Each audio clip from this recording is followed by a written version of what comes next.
Reince Priebus, if you don't know, is the chairman of the Republican National Committee, and he was talking a little bit about what rich Americans and poor Americans need to do, sort of playing off of the fact that he doesn't think that there is a shared sacrifice. Let's listen to Reince Priebus. This is clip 2.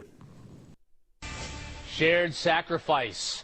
Democratic Senator Harry Reid insisting rich Americans need to make more of it to help get us out of debt.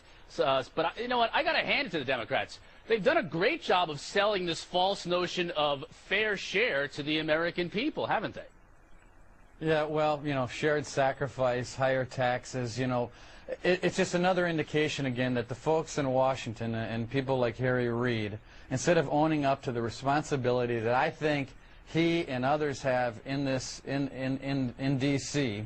to roll their sleeves up and tackle the problem that Americans are most concerned with, which is spending. And we know this. I mean, we've talked about it. Everyone understands this. Everyone at their kitchen table understands that the problem in Washington is spending. I don't know that everyone understands that. If you're playing off of one election in 2010 and you think that the problem is spending, I think that that is misguided, and I hope the Republicans embrace that. I don't think that Americans feel like the problem is spending. The problem is the economy. The problem is jobs. It's not necessarily spending.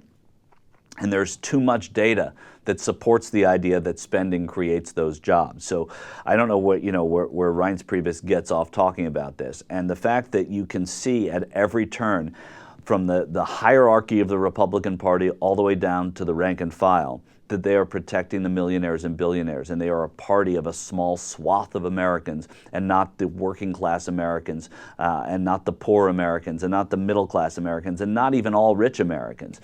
People who are willing to do their share because they see the economic value in doing their share, that a burgeoning economy will make them richer. So paying a little bit now to get a little bit more later, it just makes mathematical and economic sense.